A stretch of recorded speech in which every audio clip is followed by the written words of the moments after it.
Congress of South African Trade Unions, Cosatu for short, is waiting with anticipation for the medium-term budget policy statement by the Finance Minister. The Labour Federation says workers have a lot riding on this statement, with unemployment sitting at 44%. Millions of workers have lost wages, while some are highly indebted at the same time. Well, let's get the perspective of Cosatu now and their expectations. Spokesperson Sizwe Pamla sitting with us in studio today. It's good to see you face to face, sir.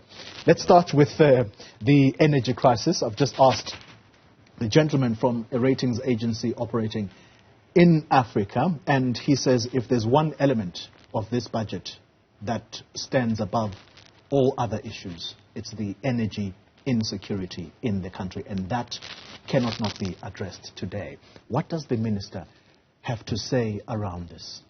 From, by the way, a governing alliance partner.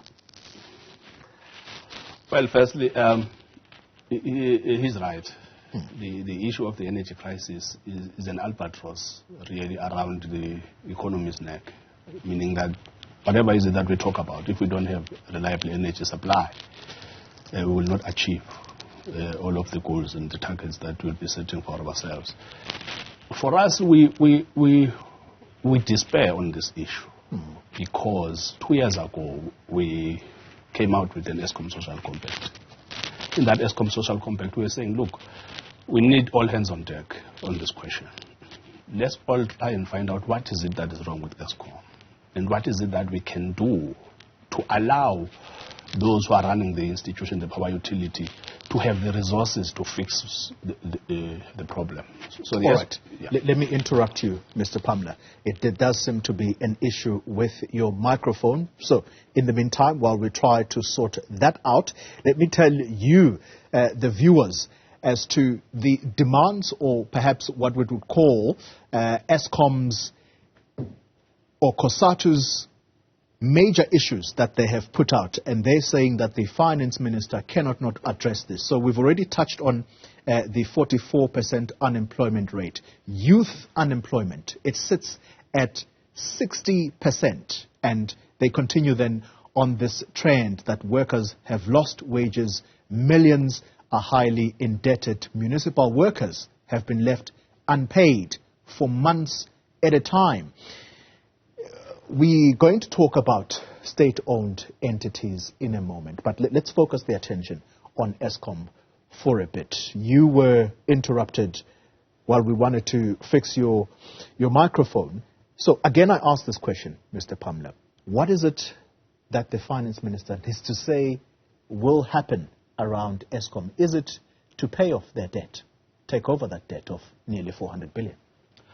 I was still explaining to say, firstly, we need to get a sense from government what happened to the ESCOM social compact, because that social compact was signed by Labour, by government, and by the private sector. And in that social compact, we agreed that all of these social partners need to come together to reduce the debt of ESCOM by 50%. It was sitting at 400 billion. I don't know where it is now. We had agreed that we can all work together. The private sector was going to mobilize resources. Government was going to bring in the Reserve Bank to see how much of that debt can be taken over into the national debt.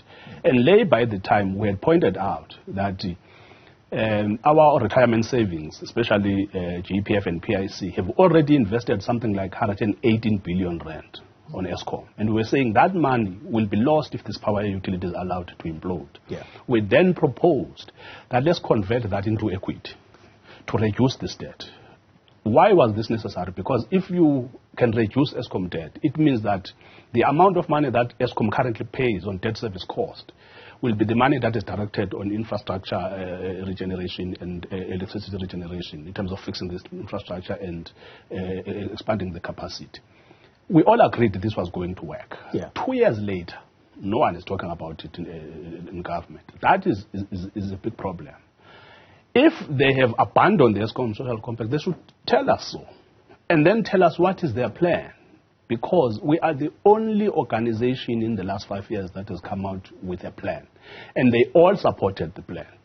The last time we heard about the ESCOM Social Compact, PIC itself, looking at the amount of money that it had invested in ESCOM, had actually said this is a plan that it is prepared to entertain because it is the plan that will allow ESCOM to have the resources necessary to sort out most of its immediate problems. If ESCOM is not sorted out, do we agree that the workers of this country and the issues that I've just extrapolated from your statement, those are likely to worsen? If ESCOM is not sorted out, Mr. Pamla, is it Cosatu's view that the country is indeed on a slippery slope? No, there's not even a question of not fixing ESCOM.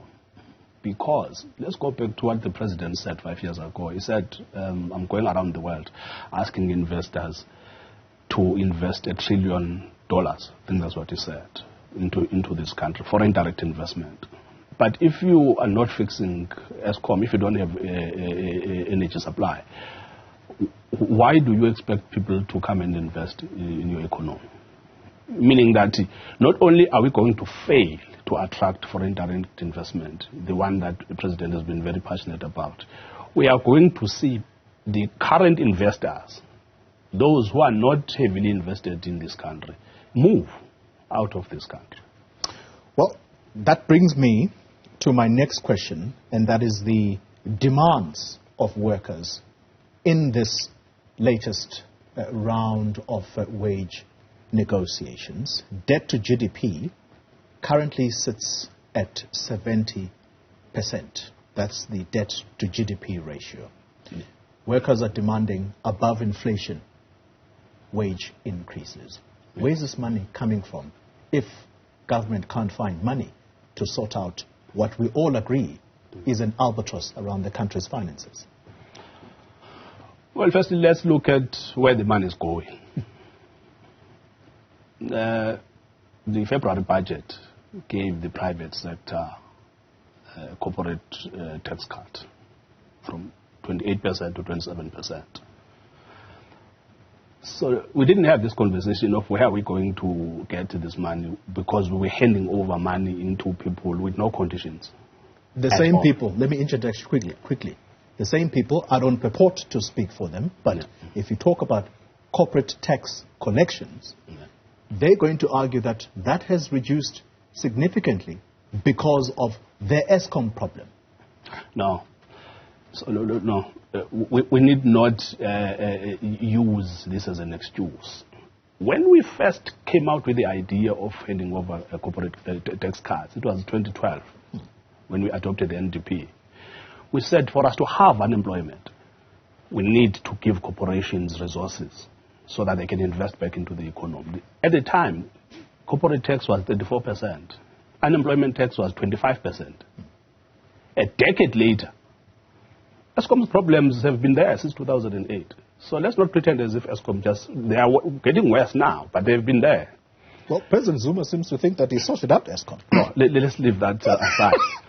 I was saying that corporate tax in 2012 was 34%. Unemployment was 25%. The argument was, give corporations tax cuts, they will invest back into the economy, absorb the unemployed. A decade later, we have cut corporate tax from 34 to 27. Unemployment has risen from 25 to 34, the real one being 44%, which means while we hand over money to the private sector, they are not absorbing people, but they are actually getting rid of the ones that they've employed. In fact, the youth wage subsidy, another social grants for the private sector, because we don't have a conversation here that the South African private sector is on welfare. They have a social grant called Employment Tax Incentive, the youth wage subsidy. It was adopted in 2014. It was supposed to reduce youth unemployment for those under 29 years.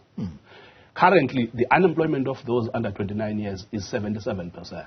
So if you say to me, where is the money going to come from? Well, stop running a corporate welfare state. That's number one. Meaning withdraw or recall all of these tax incentives that you have handed over to the private sector. Cancel the youth wage subsidy because it is a social grant for private sector.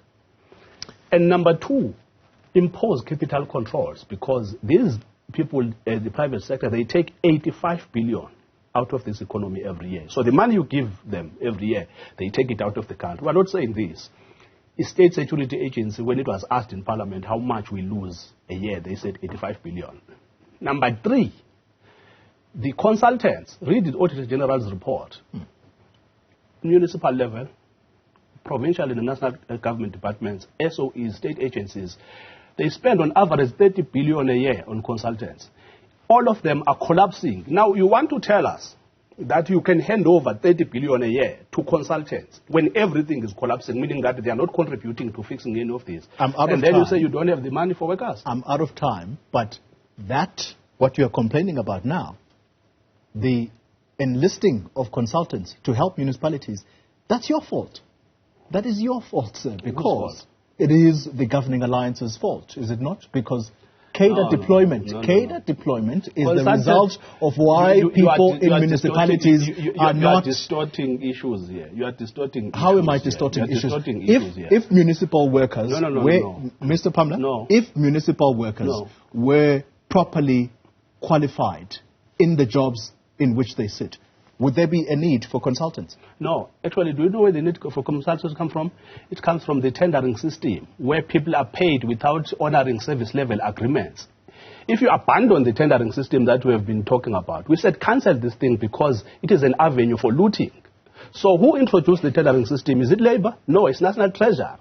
In fact, we don't have a policy where we're talking about the tenderization of the state. All right. The creation of state agencies. So all of those issues are proposals coming from National Treasury arguing that we are introducing them because they will improve efficiency of the state and cut the cost. So, please. Sizwe Pamla, we're going to have to leave this conversation there. I hope we had much more time because I can see where this conversation is going to go. Well, the lady that has been coughing in the background, Dumisang Ndlovu, you know it's budget day if she is here in studio making her presence felt. Dumisang.